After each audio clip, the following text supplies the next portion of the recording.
Hello दोस्तों, स्वागत है आपका अपने YouTube चैनल सफलता की मंजिल में। दोस्तों, इस वीडियो के अंदर अपनी जो संत रविदास लाइब्रेरी श्यामसुख के अंदर जो 16वें नंबर का HSC CT बेस पर जो अपना वीकली टेस्ट हुआ है उसके जो मैथ और जो रीजनिंग के क्वेश्चंस का सोल्यूशन करेंगे। दोस्तों, यदि आपको पूरा का पूरा क्वेश्चंस पेपर देखना है तो आप इससे पहले वाली वीडियो देख सकते हो, जिसके अंदर मैंने मैथ और जो रीजनिंग के साथ ही मैंने सभी के सभी 100 के 100 प्रश्नों का आंसर उसके अंदर दिया है। लेकिन दोस्तों, आज की इस वीडियो में हम मैथ और जो रीजनिंग का जो सोल्यूशंस मैंने जो इससे पहले वाली वीडियो में दिया था वो मैंने शॉर्ट सॉल्यूशन दिया था, और इस वीडियो के अंदर हम जिन जिन प्रश्नों को लेकर डाउट्स आ रहे हैं उन सभी प्रश्नों का सॉल्यूशन करेंगे। दोस्तों, मैथ और रीजनिंग के इसके अंदर हमने 30 प्रश्न दिए थे, उनमें से जो महत्वपूर्ण जो प्रश्न है, इंपॉर्टेंट जो प्रश्न है, जिनको लेकर जो डाउट्स आ रहे हैं उन्हीं का केवल हम सॉल्यूशन करेंगे, और जो बाकी क्वेश्चन का सॉल्यूशन मैंने इससे पहले वाली वीडियो में दे दिया है। तो दोस्तों, हम शुरू करते हैं जो अपना जो आज का जो इस वीडियो को। इसके अंदर हम सबसे पहले 44वें नंबर का क्वेश्चन देखेंगे, जिसमें लिखा है कि श्रृंखला पूरी करो। इसके अंदर जो श्रृंखला है वो हमको पूरी करने के लिए बोला गया है, और जो इसके अंदर श्रृंखला दी गई है वो दोस्तों C dash C B C dash C B C dash B, ये हमें इसके अंदर दी गई है। दोस्तों, इसका जो मैं सही उत्तर आपको बताऊं तो इसका ऑप्शन नंबर जो ए है वो इसका सही उत्तर होगा। यदि हम इसका सही लिखते हैं, इसका ए ऑप्शन के अंदर जो दिया हुआ है AC, यदि हम इसको इसके अंदर फिट करेंगे तो यहाँ पर AC।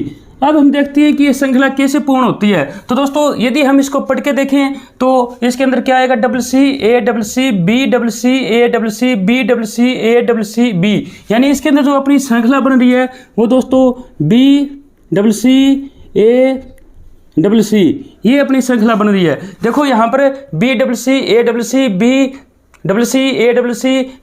इस प्रकार से अपनी श्रृंखला बनी है। यहाँ पर हमें कुछ भी नहीं दिया हुआ, तो यहाँ पर दोस्तों हम मान के चल सकते हैं कि यहाँ पर अपना B ही आएगा। तो दोस्तों, यहाँ पर हमें कुछ भी नहीं दिया है, तो अपनी जो ये श्रृंखला बनेगी वो इस प्रकार से बनेगी BCC। तो इस प्रकार से हम इसको जो ऑप्शन नंबर जो ए है वो इसके अंदर फिट करेंगे और अपना जो क्वेश्चन है इसको सही करेंगे। अपना जो अगला 45वें नंबर का प्रश्न है उसमें ऐसे लिखा है कि निम्नलिखित प्रश्नों में से एक शब्द देकर उनके आगे 4 अन्य शब्द दिए गए हैं, उनमें से एक ने दिए गए शब्दों के अक्षरों से बनाया जा सकता है अथवा नहीं बनाया जा सकता। यानी इनमें से एक ऐसा शब्द है जो दिए गए शब्द से बनाया भी जा सकता है और नहीं बनाया जा सकता।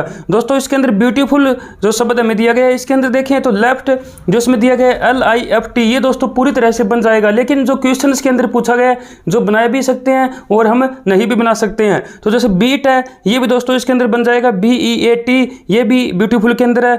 जैसे ट्राई है ये तो दोस्तों पूरी तरह से ही नहीं बनेगा, क्योंकि इसके अंदर हमें R और Y दिया गया जो दोनों ही ब्यूटीफुल के अंदर नहीं है। तो दोस्तों, अब अपना ऑप्शन नंबर B आता है जिसमें फुल लिखा हुआ है। दोस्तों, इसके अंदर यदि हम जो L है, L को यदि हम रिपीट करते हैं तो अपना फुल ये जो शब्द है ये अपना बन जाएगा, और यदि हम इसको रिपीट नहीं करेंगे तो अपना फुल शब्द नहीं बन पाएगा। तो यही क्वेश्चन के अंदर पूछा है कि हम दिए गए अक्षरों से जो इनमें से कोई एक अक्षर जिसको हम बना भी सकते हैं और नहीं भी बना सकते हैं, यदि हम रिपीट करेंगे तो हम इसको बना सकते हैं, और यदि हम इसको रिपीट नहीं करेंगे तो हम इसको नहीं बना पाएंगे। तो इसका ऑप्शन नंबर जो B है वो इसका सही जवाब हो जाएगा, जिसमें फुल लिखा हुआ है। अब अपना जो अगला 49वें नंबर का प्रश्न है जिसको लेकर दोस्तों डाउट कुछ आ रहे हैं, जिसमें लिखा है कि 4 क्रमिक संख्याओं का एलसीएम 60 है, पहले 2 संख्याओं का योग चौथी संख्या के बराबर है, तो चारों संख्याओं का योग हमें निकालना है। दोस्तों, जो क्रमिक संख्या जो होती है, क्रमिक संख्या का मतलब होता है कि जो लगातार हमें जैसे 1 2 3 4 5 6 ये जो संख्याएं होती है ये दोस्तों क्रम से संख्या होती है, और यही हमें मानना है।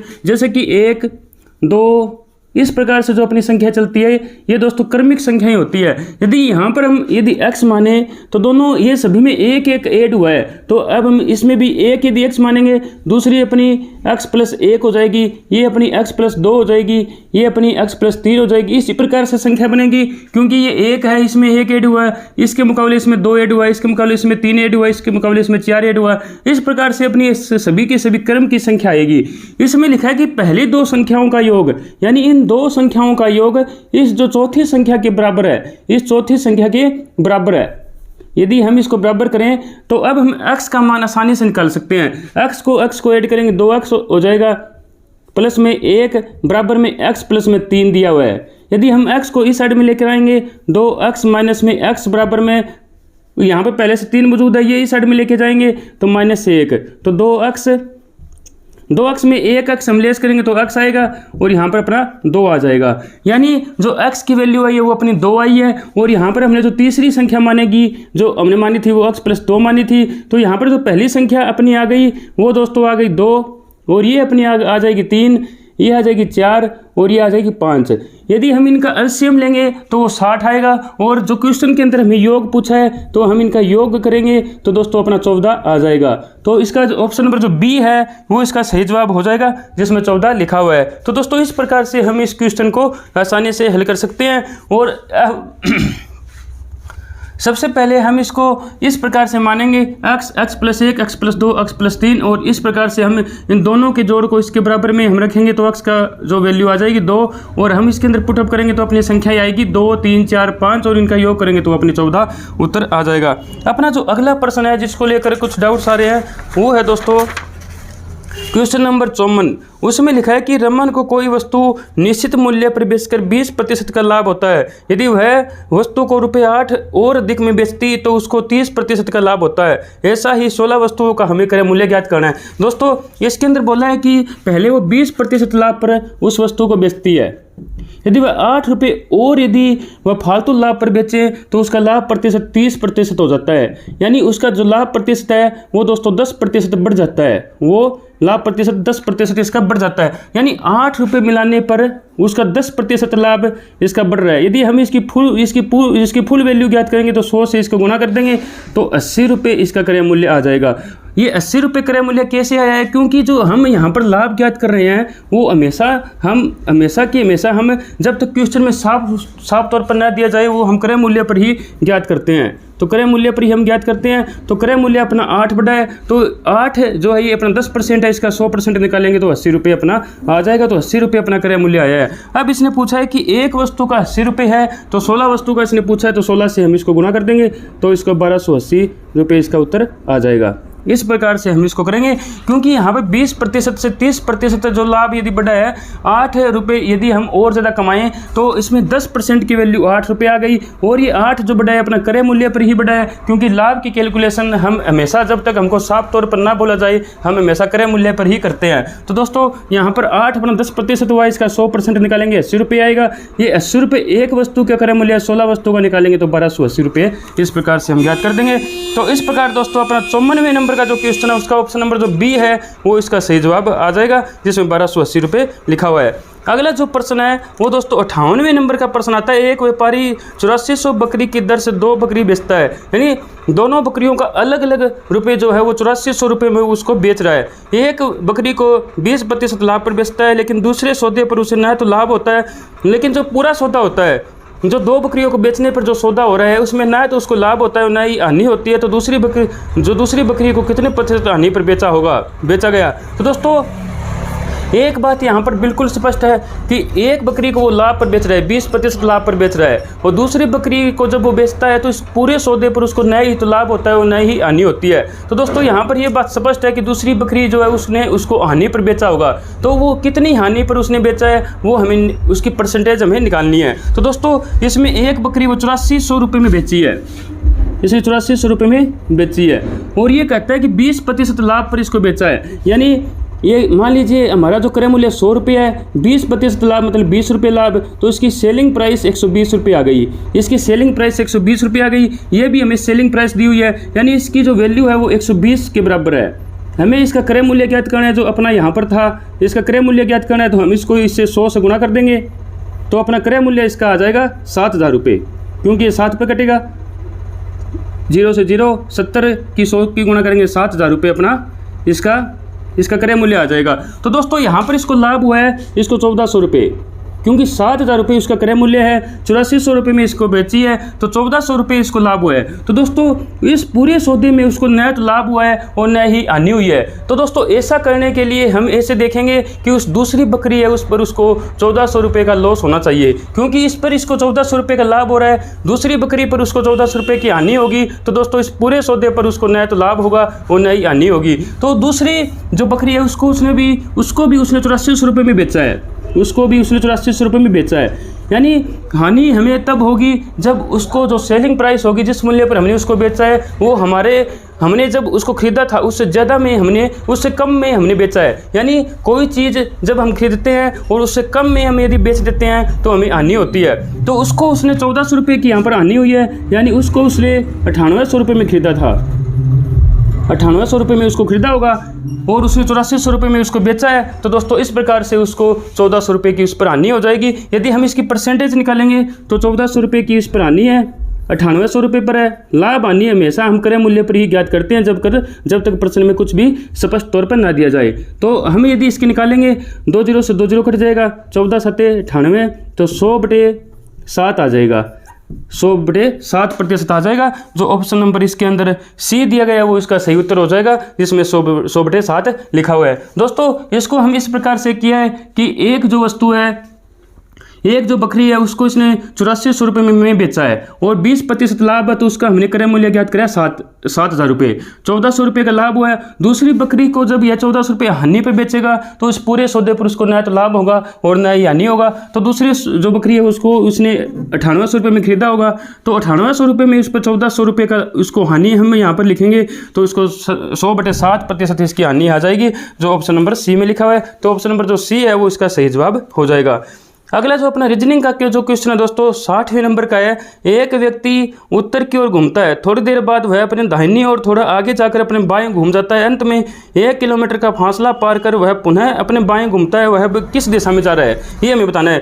एक व्यक्ति उत्तर की ओर घूमता है, तो दोस्तों हम यहाँ पर मान लेते हैं ये अपनी पूर्व दिशा है, ये अपनी पश्चिम दिशा है, ये उत्तर दिशा है और ये अपनी दक्षिण दिशा है। वह उत्तर की ओर घूमता है, उत्तर की ओर वो घूमने के बाद में इसमें लिखा है कि थोड़ी देर बाद वो अपने दाहिनी ओर, उत्तर की ओर चलेगा तो दाहिनी ओर इस साइड में होगा, उसका इस साइड वो चलता है और थोड़ा आगे जाकर वह फिर बाईं ओर घूम जाता है। जब वो इस प्रकार से बाईं ओर घूमेगा तो वह वापस इस साइड में हो जाएगा, इस साइड में हो जाएगा। और अब कहता है कि वह अपने बाएं ओर घूम जाता है। अब 1 किलोमीटर का फासला पार कर वह पुनः अपने बाएं तरफ घूम जाता है, यानी 1 किलोमीटर का उसने फासला तैयार किया, जो पार किया, और फिर वह बाईं ओर घूम जाता है पुनः से, तो बाईं ओर उसका इस साइड में हो जाएगा, इस साइड में हो जाएगा।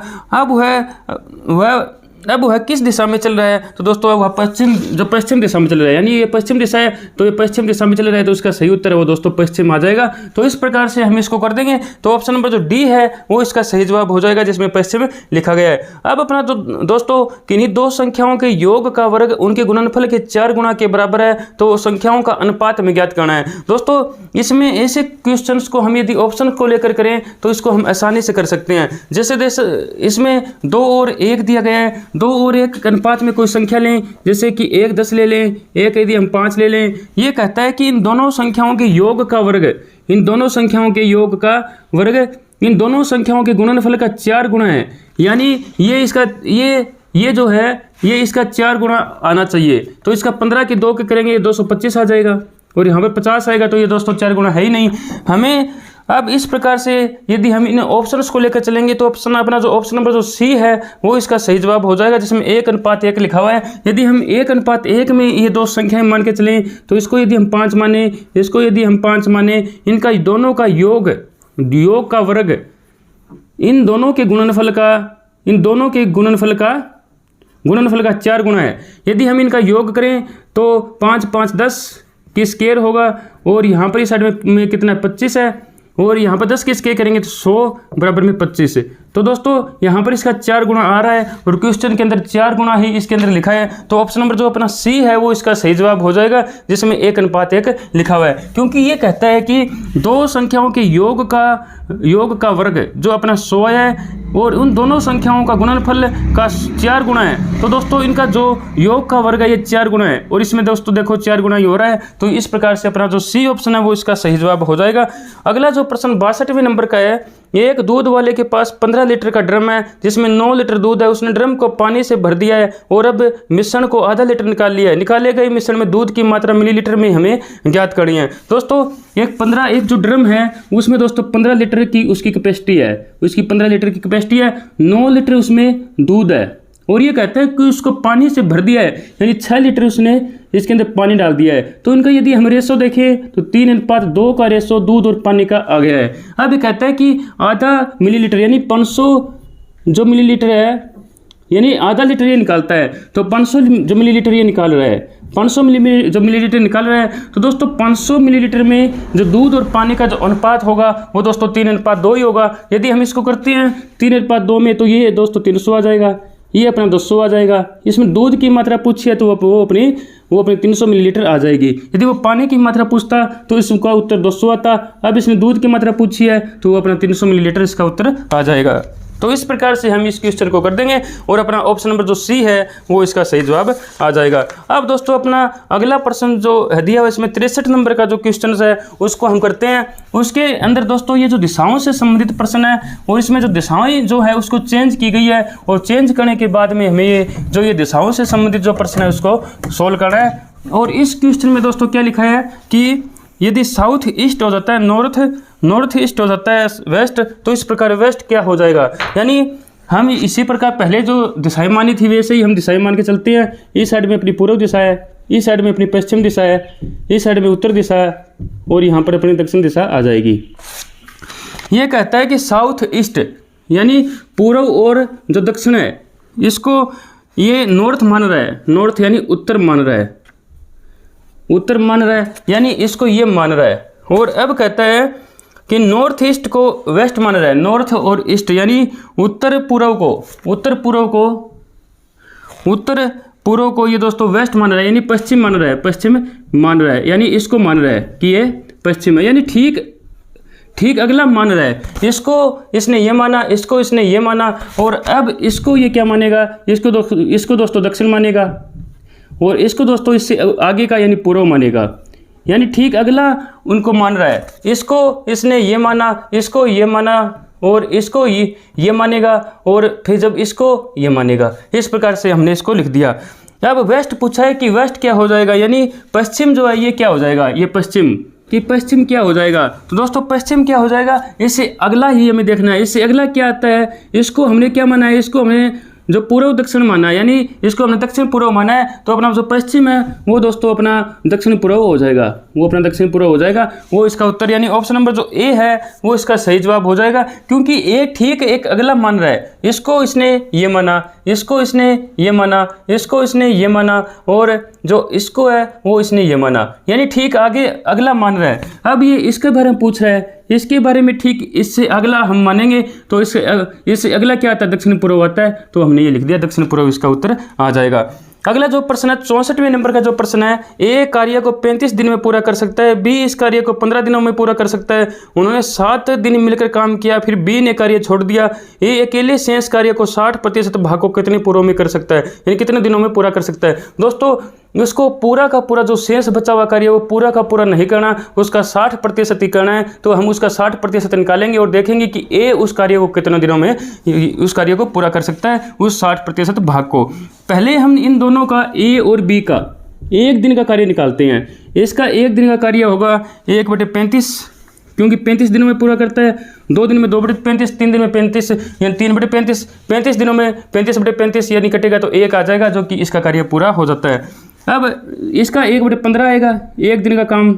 यदि हम इनका एलसीएम लेंगे तो 105 इसका एलसीएम आ जाएगा, 3 प्लस में 7 यानी 10/105।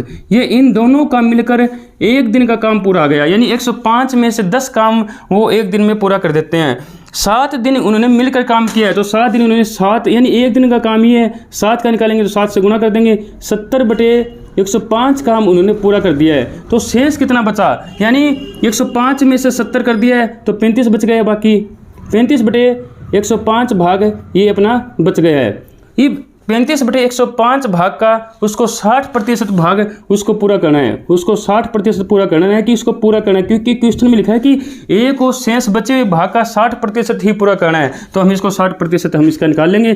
तो हम इसको निकालेंगे तो ये दोस्तों इसको हम काटेंगे, तो यहाँ पर हम इसको 20 पे काट देंगे, 3, 5 और अब हम करेंगे 7 और 105। अब हम इसको और काटें तो ये दोस्तों 35 पे कट जाएगा, 35 पे कट जाएगा, यानी 7/35 आ जाएगा।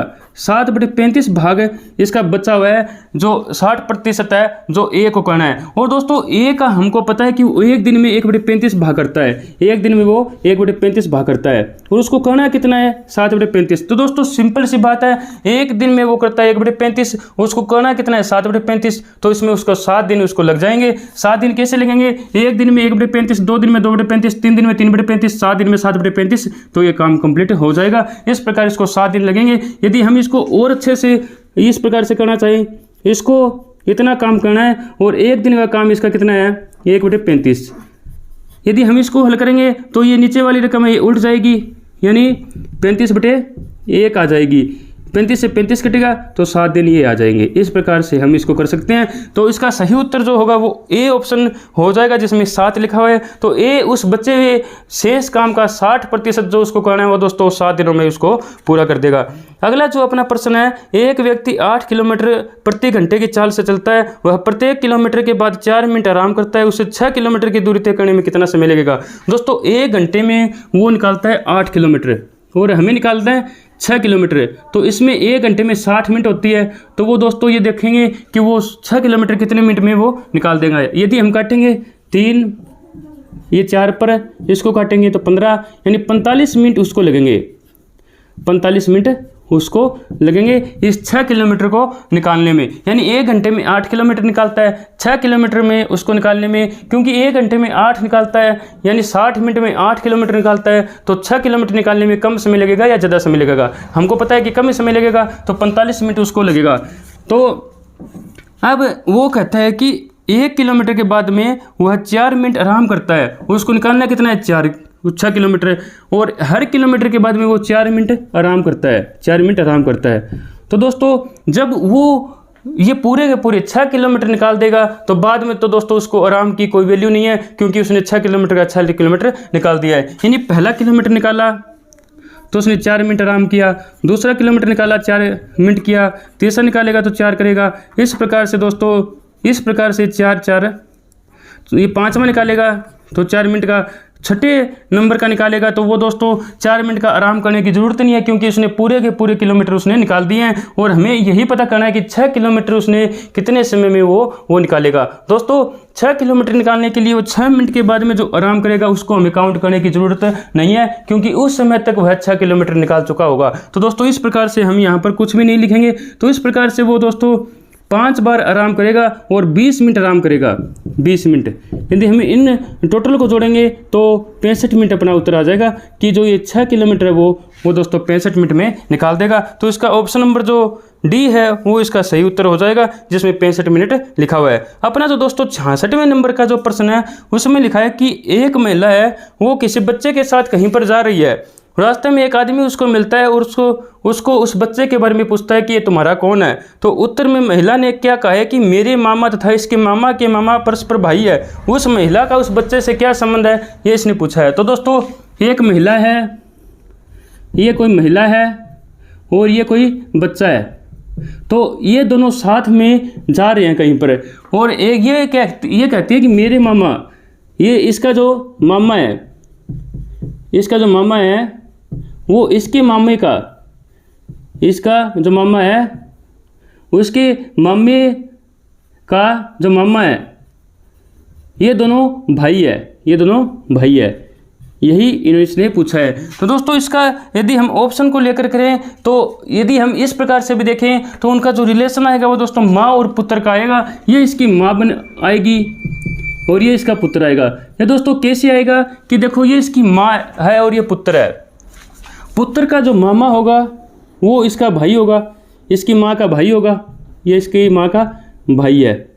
जब माँ का जो मामा और इसके भाई का मामा तो मामा ही हो गए, दोनों सेम ही होंगे। तो दोस्तों इसका जो मामा है तो वो इसके भाई का भी मामा हुआ, और ये कहता है दोनों भाई है, तो दोनों भाई है, यानी इसका मामा इसके भाई का मामा और इसका जो मामा है दोनों भाई है, तो ये दोस्तों हो सकता है दोनों भाई हो सकते हैं। यदि उनका एक इकलौतर है यानी उसका एक ही मामा है उन दोनों का, तो उनका भाई नहीं होगा। लेकिन यहाँ पर लिखा है कि ये इसका मामा और इसका जो मामा है ये दोनों भाई है, यानी इसकी माँ का मामा और इसकी जो मामा का मामा यानी इसकी माँ का भाई का मामा, वो दोनों भाई होंगे। तो इस प्रकार से उनके आपसी जो संबंध होंगे वो दोस्तों माँ और पुत्र कहा जाएगा, जो ऑप्शन नंबर सी में दिखाया गया है। अब अपना जो अगला प्रश्न है 68वें नंबर का, एक व्यक्ति 8 घंटे में धारा की दिशा में 30 किलोमीटर दूरी तय करके वापस आ जाता है। यदि शांत जल में नाव की चाल धारा की चाल की 4 गुणी है तो धारा की चाल ज्ञात करें।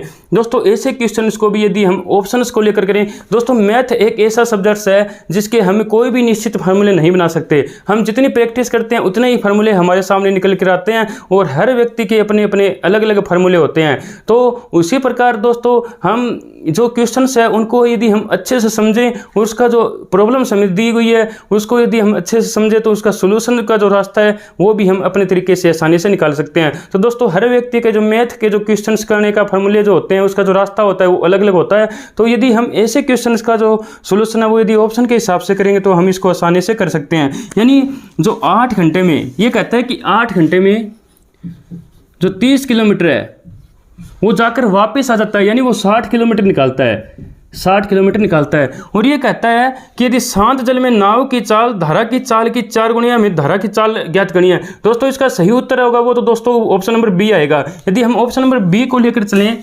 ऑप्शन नंबर जो बी को लेकर चलें, तो ये कहता है धारा की चाल तो ये हो गई, धारा की चाल ये हो गई, और शांत जल में जो है वो नाव की चाल धारा की चाल की 4 गुणी है। तो यदि हम नाव की चाल ज्ञात करें तो यदि 2 है तो ये 8 हो जाएगी, क्योंकि इसमें 4 गुणी लिखी है नाव की चाल धारा की चाल से, तो ये दोस्तों 8 हो जाएगी। तो अब हम इसको करते हैं, इसमें वह क्या होगा कि जब वो धारा की दिशा में जाएगा फिर यदि वह वापस आएगा तो वो धारा के विपरीत भी आएगा। तो दोस्तों यदि हम इसको करेंगे, यदि वह धारा की दिशा में जाएगा तो धारा की चाल और नाव की चाल दोनों जुड़ जाएगी, और वो 10 किलोमीटर प्रति घंटे की जो चाल से वो चलेगा, कि 10 किलोमीटर प्रति घंटे की चाल से चलेगा। तो उसको जाने में उसको 3 घंटे लग जाएंगे, उसको जाने में 3 घंटे उसको लग जाएंगे, क्योंकि 30 किलोमीटर जाना है, 10 किलोमीटर प्रति घंटा है, यानी 1 घंटे में उसको है 10 किलोमीटर निकालता है। तो टोटल वह जो 3 घंटे में 30 किलोमीटर निकाल देगा। जाने में उसको 3 किलोमीटर लगेगा, यानी 3 घंटे लगे। आने में देखते हैं दोस्तों, जब वो आएगा वो धारा के विपरीत दिशा में आएगा, तो जो धारा की चाल होगी वो उसको पीछे धकेलेगी, तो उसकी जो चाल है वो दोस्तों कम हो जाएगी। यानी 8 किलोमीटर प्रति घंटा नाव की चाल है, 2 किलोमीटर धारा की चाल है, वो उसको 2 किलोमीटर बेग धकेलेगी, तो दोस्तों उसकी चाल है वो दोस्तों 6 किलोमीटर प्रति घंटा रह जाएगी। और उसको यदि 30 किलोमीटर निकालता है, उसको निकालना है तो दोस्तों उसको 5 घंटे लग जाएंगे, उसको 5 घंटे लग जाएंगे, तो टोटल 8 घंटे उसको लगेंगे। और यही हमें क्वेश्चन के अंदर दिया गया है कि 30 किलोमीटर धारा की जो दिशा में और जो धारा के विपरीत आने जाने में उसको 8 घंटे का समय लगता है। और यदि हम 2 किलोमीटर प्रति घंटा धारा की चाल को लेकर चलें तो हमारा जो उत्तर आता है वो 8 घंटे ही आता है। तो इस प्रकार से हम जो इसका ऑप्शन नंबर जो बी है वो हम निकाल देंगे ऑप्शन के हिसाब से। इस प्रकार से दोस्तों इस जो अपने 16वें नंबर के जो वीकली टेस्ट है उसके अंदर जो मैथ और जो रीजनिंग को लेकर हमारे पास जो डाउट्स आए थे उनका सोल्यूशंस मैंने करवा दिए हैं। दोस्तों वैसे मैंने इसके अंदर 15 मैथ के और 15 रीजनिंग के जो क्वेश्चन दिए थे, लेकिन जो मैंने लिए इन्हीं प्रश्नों को लेकर डाउट्स बार बार आ रहे थे, तो इन्हीं प्रश्नों का सोल्यूशन मैंने आपको करा दिया है। दोस्तों यदि आपको ये पूरा का पूरा क्वेश्चन जो पेपर का सोल्यूशन आपको देखना है तो इससे पहले वाली वीडियो जो हमने डाली है वो आप वहां पर जाके देख सकते हो दोस्तों। उसका लिंक जो है वो मैं इस वीडियो के डिस्क्रिप्शन में भी डाल दूंगा। तो दोस्तों हम अपने जो अगला जो 17वें नंबर का जो वीकली टेस्ट होगा अपनी जो लाइब्रेरी संत रविदास लाइब्रेरी श्याम सुख के अंदर जो अपना 17वें नंबर का वीकली टेस्ट होगा उसके सोल्यूशन के साथ मिलेंगे। Thank you.